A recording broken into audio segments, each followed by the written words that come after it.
Thank you for having me. Now, I'm going to introduce you to a concept called shame, which Nina addressed and has been addressed earlier on today. And to do that, I'm just going to give you a little bit of an insight. I do not want to turn round because I know there is an image that will be of me on the screen because I watched it with all the other presenters. I wore a jacket. I've been told people are looking forward to this conversation because I don't want to talk at you, I want to talk to you. But here's the thing. You can't see the messages in my head. You can't hear what I told myself before I came out. You don't know why I'm wearing a jacket. So I'm going to tell you. Because I'm covered in tattoos.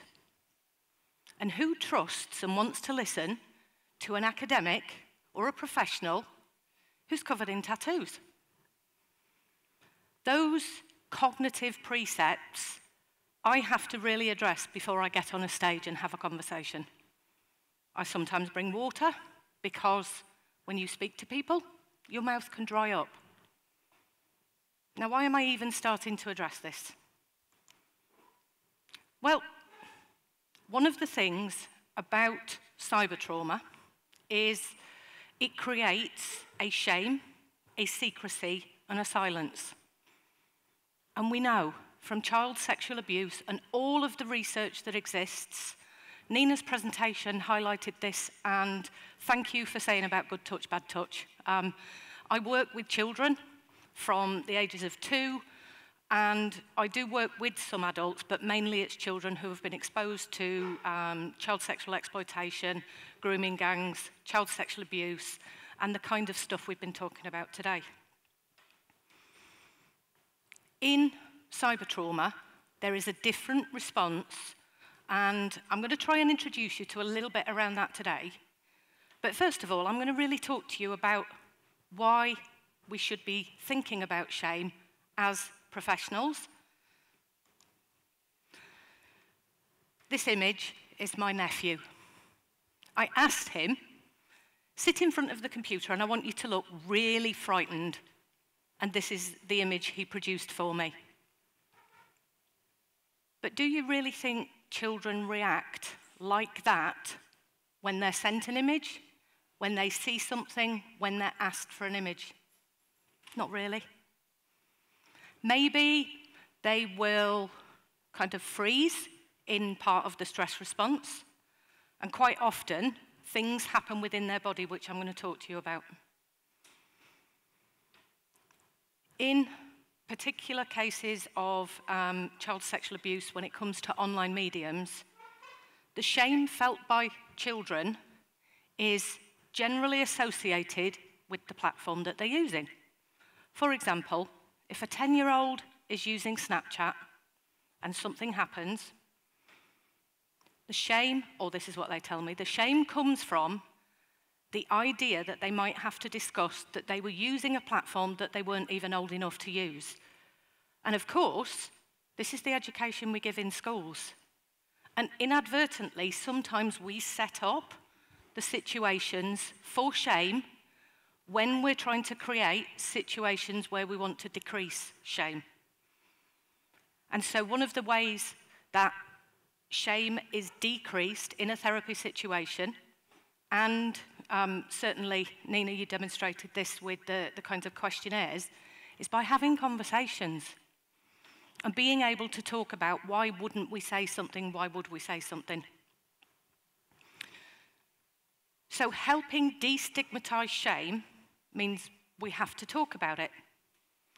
However, the idea of shame is that we don't talk about it. How many of you, now you might even not want to put your hands up to this question, okay? How many of you slightly overate when you went out for lunch? How many of you have told yourself off for that? How many of you veered towards the sugar? and ate quite a bit of the sugary kind of content? Well, without shaming you, that's actually because your nervous system drove you to do that. Because, let's face it, the conversations we're having here today are not comfortable. Children are being exposed to something that we are really struggling as a global society to manage. And I have always endeared the kind of children should have a safe childhood, which is why I love the fact that NECMEC have it as their slogan. But there is something about, in therapy, sometimes some people will say, it's never too late to have a happy childhood. Here's the thing. Cyber trauma doesn't present like that.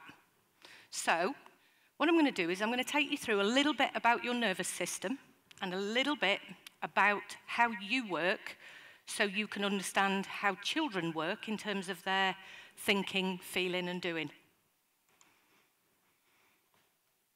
Right now, there's been an explosion in what I will call the trust and safety networks.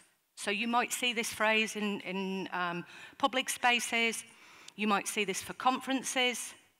However, we are human beings, and we actually work by safety first, trust second. So I'm going to invite you to do an exercise. The first one is to think about, and you don't need to shout out the answers, you can think about this and then take it away and think some more. How do you even describe safety? What kind of words do you use? Because safe doesn't really explain safety. How would you articulate it to somebody? Where do you feel safe? And how do you know you're safe? So I'm going to ask you to do something with your own physiology, and I'm going to ask you to do 2 rounds of different types of breathing. The first one, I want you to breathe in for 1, 2, 3, 4, 5, out 1, 2. And again, in 1, 2, 3, 4, 5, out 1, 2. In 1, 2, 3, 4, 5, out 1, 2. How do you feel? It's kind of not a normal breathing rate, that, is it? Okay. So let's go for something that is, in research, sometimes referred to as a physiological sigh, okay? What we're going to do is we're going to breathe in 1, 2, 3, 4, out 2, 3, 4, 5, 6. In 1, 2, 3, 4, out 2, 3, 4, 5, 6. In 2, 3, 4, 5, out 2, 3, 4, 5, 6. Now how do you feel? Is there a comparison to how you feel when there's a longer exhalation than there is comparatively to the longer inhalation? Most likely, yes. The way I'm talking to you here is to change your physiology based on your central nervous system. And when we are in shock, when we encounter something online, we breathe in.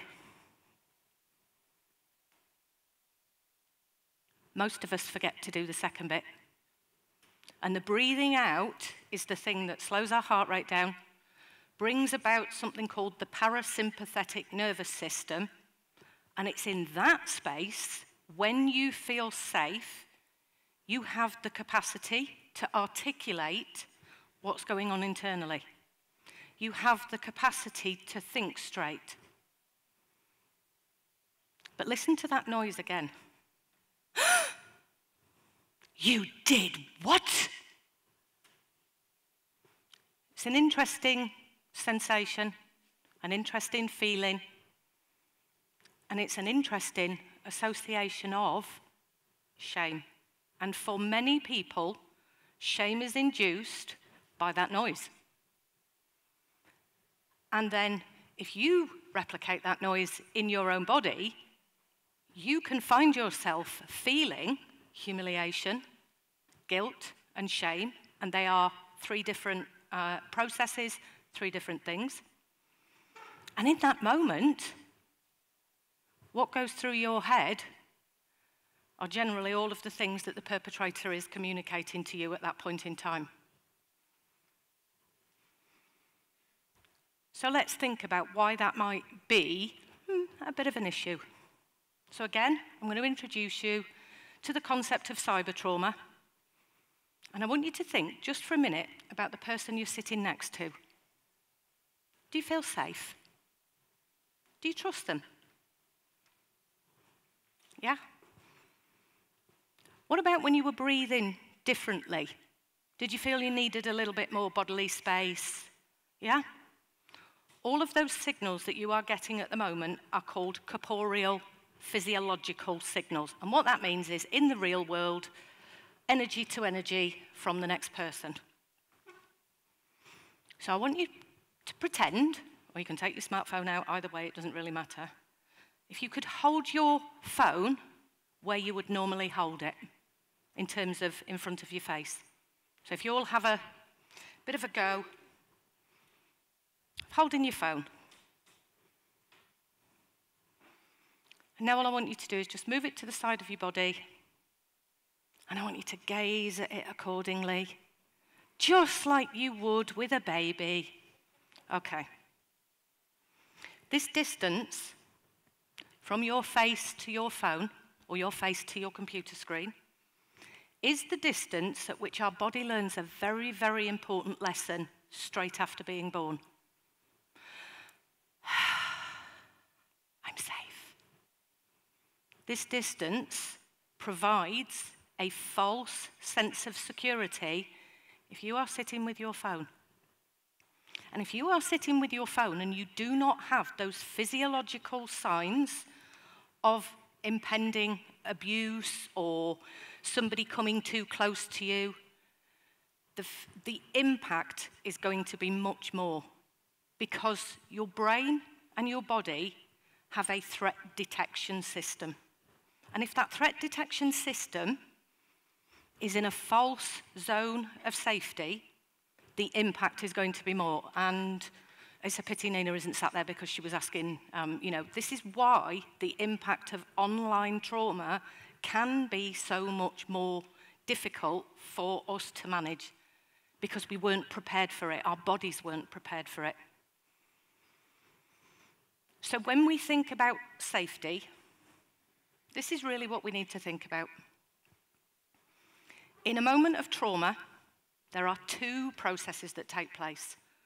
One is within, and one is between. When we have trauma, and this is according to all of the trauma theorists, by the way, who are not talking about this issue just yet, which is where I'm kind of poking and prodding people and trying not to shame them about not having talked about this for 27, 28, nearly 30 years. But here's the thing. When I realise, as a child, for example, that I'm talking to a stranger on the internet, or I'm having a conversation with somebody who has just asked me for a picture, or inadvertently, in the cases of sextortion, I've just sent one, and then I realise that person is not who they said they were, I'm going to fall to pieces. In trauma, we call this fragmentation of the self. That now means I can't believe what I believed a minute ago about the world. And so my concept of trust is now broken. And if I have no trust, I am not safe. And if I'm not safe, then I cannot talk to anybody and I cannot have those conversations. In fact, because I can't have those conversations, my nervous system will be completely dysregulated, and I will feel like you did in that first breathing exercise. I won't be able to tell somebody coherently what happened, how I got into that mess, or that pickle, as I call it, in the first instance. But here's the thing. I might not be able to trust you because maybe there have been lots of things about my childhood that made it difficult to trust people. Maybe if you are law enforcement and I report it and you say, for example, we're going to take it down, I've got to trust that you mean that and that it will never, ever, ever appear on the internet ever again. But here's the thing about cyber trauma. None of us know to this day how it will be in 50 years if some of those images were to re-emerge in some way. And that's where the cognitive distortions start to take place, because a 5-year-old isn't going to comprehend the future.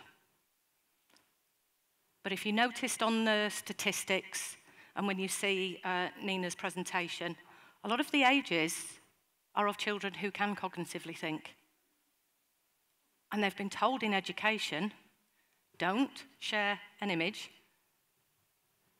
And if you do, it's likely that this will happen because that's what the perpetrators often tell them. And so a child's internal belief system is confused, and there are many different parts, and they are having literally a party within their head of conversations where they tell themselves, oh, it'll be all right, just tell Mum. But then she'll tell me off for being on the platform. Oh my goodness, I shared that image because...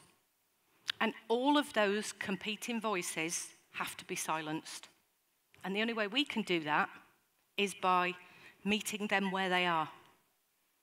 And it's hard to sit with somebody in confusion. It's hard to sit next to somebody who is dysregulated. And I'm sure you've all experienced that when somebody is angry, they slam a door, they slam a drawer, they do something on the train, the tram. You can detect in the real world when people are angry, upset, you don't want to be near them. So what begins to happen is interpersonal, the between, safety, starts to have a little bit of a change because these children become super detectives of the physiological state you are in. And of course, what do we often do as the professionals? We kind of come in to help, and they go back. I'm going to talk about that in just a second. Stephen Porges came up with a theory called polyvagal theory, and it's very complicated, but very simply, we have this threat detection system, and it's like Wi-Fi.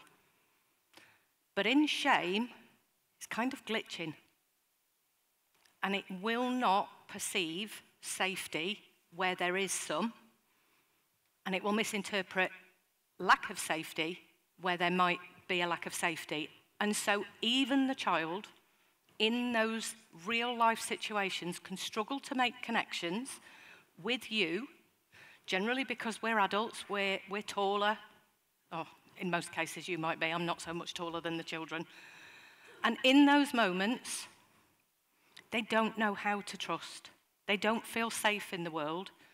And so every interaction we have with a child needs to be golden, and it needs to be about safety. And we need to understand the safety we're providing is around shame and what it does.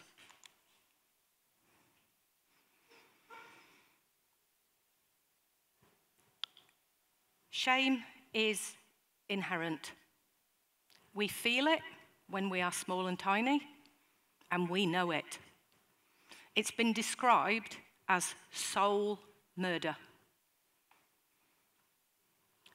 What we tend to do when we are ashamed is we will do a couple of things, okay? And these are often called escape hatches, shield of shame.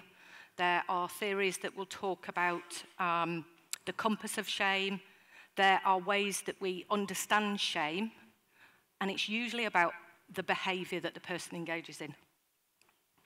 Often, to manage shame, which can be protective, and it can be contained, and it can be uncontained. So to manage what's happening, we try to contain it because we don't want to feel it. And in order to do that, sometimes we might become physiologically aroused, and we might decide to hurt others. These are generally the children that are picked up the quickest in terms of by professionals or sent to people like myself. Sometimes the violation becomes of the self. I'm so bad, I'm so stupid, I'm so dirty, I'm so unworthy. And so the only way that I can operate with that belief system is to self-punish. If they don't work, quite often one of the other options is to become so disorientated in the world that this is known as going mad or going insane. And these are quite often the kind of psychosis sort of situations that you might see. When it becomes about a violation of safety, we move away. It's the safe way to be.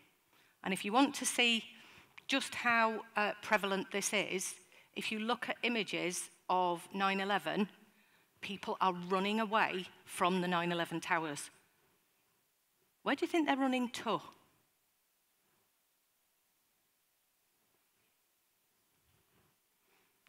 They're running to home. And why would they go home? Because it's safe. So when we run away, we try to go to a place of safety. Where do you think that is for a lot of young people? It's in their bedrooms. It's on their phones. That's the same place where the trauma happened. And so the confusion can be around, how do I even feel safe? Some children will withdraw, and that's about trust. I don't want to talk to you, I don't want to engage. And this is why it is absolutely incredible that we have Take It Down in the US and we've got Report Remove in the UK. And I am hopeful that these will be standard right the way across the world and everybody will know about them, because that allows a child to have autonomy and agency in that moment, which means we manage these feelings and this process of shame. But what do we do as the professionals? We move towards.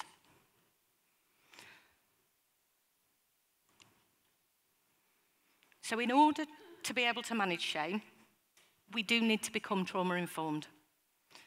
Now that is a word that probably doesn't mean a lot to a lot of people at the moment. So I would say, if we became trauma-responsive, or we were trauma-embodied ourselves, we would be able to meet those children where they are, and we wouldn't rush in.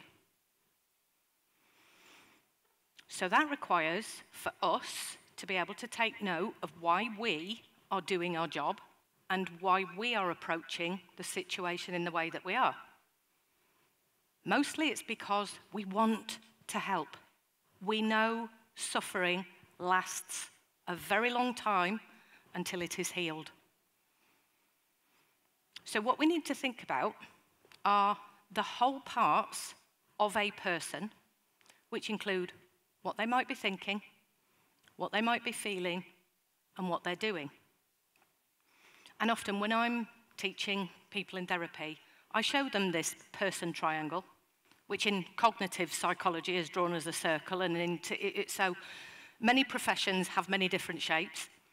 But certainly, one aspect of the triangle is usually closed off, because that's the one that they find most difficult to engage with.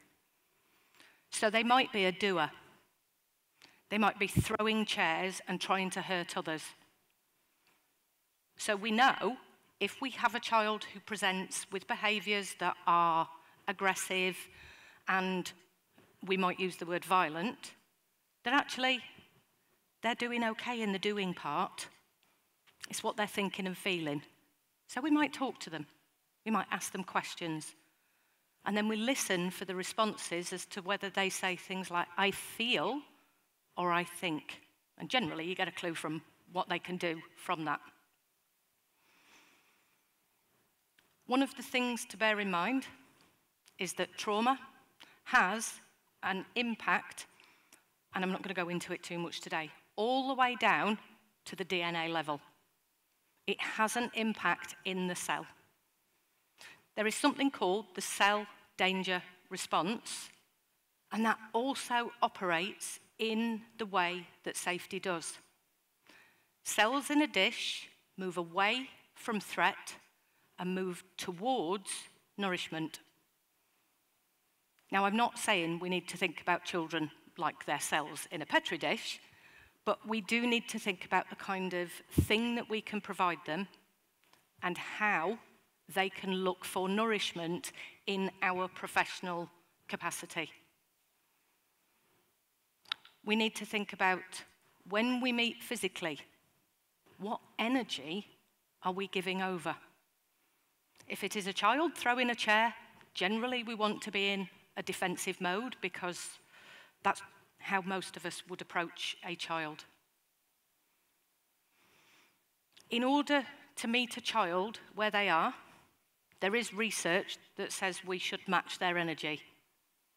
Please don't throw chairs at children to match their energy, but we do need to respect what they're actually doing is telling us to get away. We can take our own time outside of work to understand how we work, our physiology, so that we can have what's called coherence between our brain, heart, and enteric systems. That takes a bit of practice. It requires you understanding things like mindfulness, the kinds of breathing techniques that help us get into parasympathetic states. But also, it's about your own think, feel, do. What do you think about this child? What do you feel about this child? And what do you do in order to help them? The thing that happens the most in terms of healing is the relationship. And these children are often in a place where they can't be in a relational process with you. So they're going to do a relational process because human being requires that you're not a human doing. And many of us like to be human doings. Children require us to be with them. Now, here's the difficulty, and this is the juxtaposition. Time matters when it comes to the internet. 7 minutes is viral if you're Madonna, okay? 7 minutes is enough for a global event to be shared around the world. So time matters. And when we are trauma responsive, we give children time.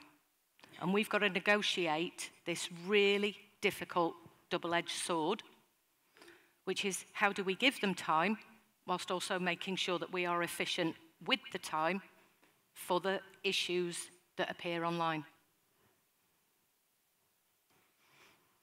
I am going to show a picture of a dog that has its teeth bared. So if anybody is phobic of dogs, just to be aware that this next picture is going to show that. What I'm going to ask you to do is look at the picture before you read the words. Now that isn't going to happen because you're all going to read the words, okay? But just try.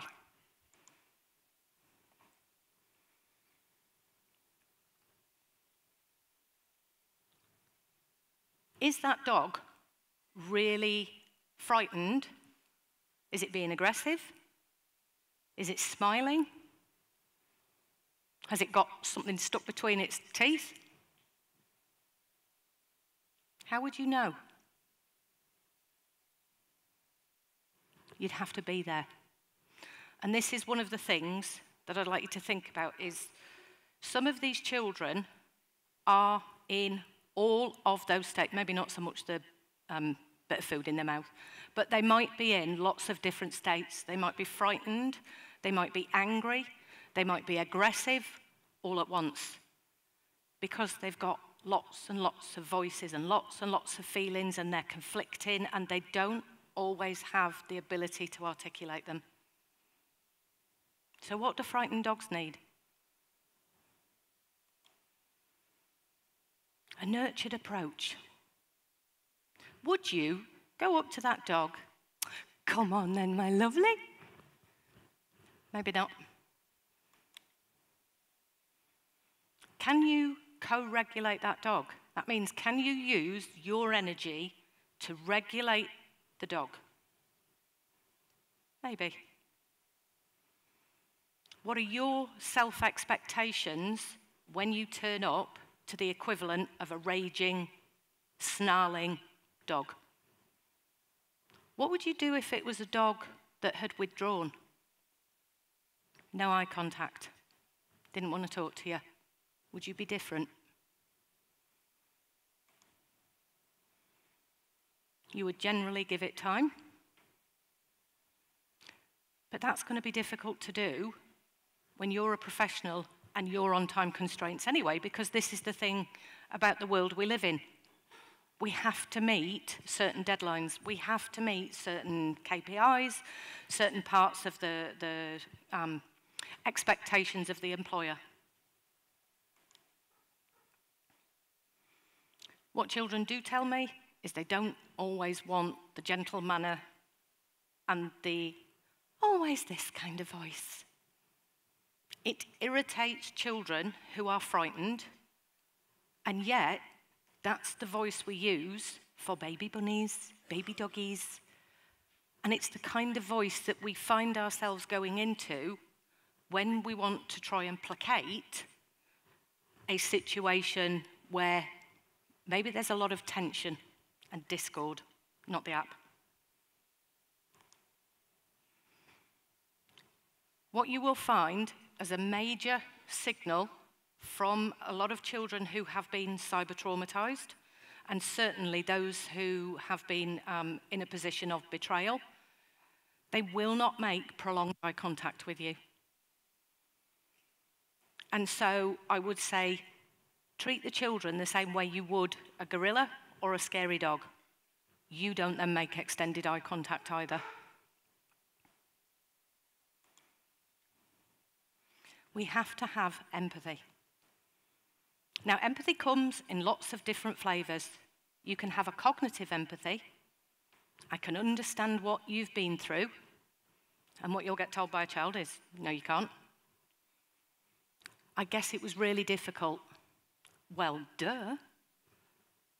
If you try to match empathy with words, children can often rebuff you because you're using the same techniques that perpetrators did. So sometimes the empathy you have to give them is really, I know you don't want to talk to me. I know you don't trust me. And I know it's my job to make that happen. And of course, why would you trust me? Sometimes that can be enough to break the wall of silence and shame. A recognition that's empathic, that also understands why the child doesn't want to talk to you. Because as they begin to talk to you and tell you what happened, of course their physiology is going to change again. They're now going to go back into re-experiencing what happened. And one of the things, again, and I seem to be championing Nina in terms of her research, one of the things that really, really helps a lot of people is being able to tell their story by writing it down or typing it out. That's why, in therapy, letters to perpetrators, letters to people we've lost and bereaved, this is why those letters exist, because it's easier to articulate it in a way that we can take our time with. Again, compassion for the children. There's many different forms. The compassion that's most prevalent is the one in which we've talked about today, which is our need and want to help others. That's exactly what compassion is. But also, compassion includes ourselves. I know you don't want to talk to me. I know you don't trust me, but you can't throw chairs at me. It's not okay. I know that you don't want to come to the police station. I know you don't want to talk about. I know you don't want to have conversation. Whatever it is that we're trying to have a conversation about, the compassion that we have is also keeping ourselves safe. And that's often forgotten about, and that also includes the word no. We can say no, and the child can say no. We often have a wait and watch approach with trauma, and sometimes that can actually be detrimental. So as professionals, we need to use our judgment, and this is where, having worked in the industry for a while, you will have particular things that you do in particular orders. And of course, not all children are going to follow the same cyber trauma pattern. Sometimes this is what's needed for children: food and warmth, that nurture around the simplistic parts of what's known as Maslow's hierarchy. What generally happens in trauma is, and this is using a little bit of psychology theory, what generally happens is you're taken back to your earliest feelings of safety, and those feelings of safety give you an indication about whether you can trust or mistrust those around you. In transactional analysis, we use words like injunction and counter-injunction. And in trauma recovery, we tend to talk about all of the above. And you will need a toolbox of all of the things that you've heard today, and you will need to pick and choose the kinds of tools you use with each and every child individually, because shame presents in a different way individually with those children. So meet them where they are, not where you are. Again, I'm going to invite you, because today is a heavy topic, to change your physiology. So I'm going to ask you to engage in something that we call an exercise snack. Now, I know Thomas has seen this before, okay? So what I'm going to do is invite you to stand up. Obviously, you do not have to take part in this if it's too shaming or you don't want to, yep. And all we're going to do is change the way our central nervous system is working. And we're going to go what we call bilaterally. We're going to use our right hand to our left shoulder, and we're going to go shoulder, shoulder, knee, knee. Shoulder, shoulder, knee, knee. Shoulder, shoulder, knee, knee. Shoulder, shoulder, knee, knee. Shoulder, shoulder, shoulder, shoulder, knee, knee, knee, knee. Okay. See if you can do it by yourself, okay? But I want you to run. Are you ready? Shoulder, shoulder, knee, knee. Shoulder, shoulder, knee, knee. Keep going, keep going.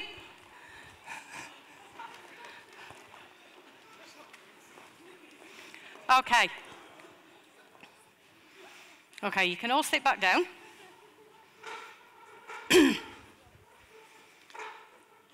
Now, what I'm seeing right now is a physiological state change. There's a lot of smiles. At the end of a day of a very difficult topic, that's something you don't do it on the train because you might start barging people. But here's the thing. Notice how you feel right now. Right, maybe not so good straight after lunch. But how do you calm down after exercise? Breathing, and the reason I want to do this is breathing is the most important tool in your toolbox. Not for the children. Let me tell you what they often tell me. You're not going to make me do that square breathing, Kath, are you? No. I might try different forms of breathing, and I might talk to them about what breathing does, but that technique is for you. Before you go to meet a child, in, slowly out. 3, 4, or 5 rounds. Change your physiology, and you will meet those children where they are, Because here's the fascinating thing about the polyvagal theory. If I am regulated, I can regulate you. And if I can regulate you, you will begin to feel safe. And that word is really important, begin. So when we meet the children, begin where they are. Thank you.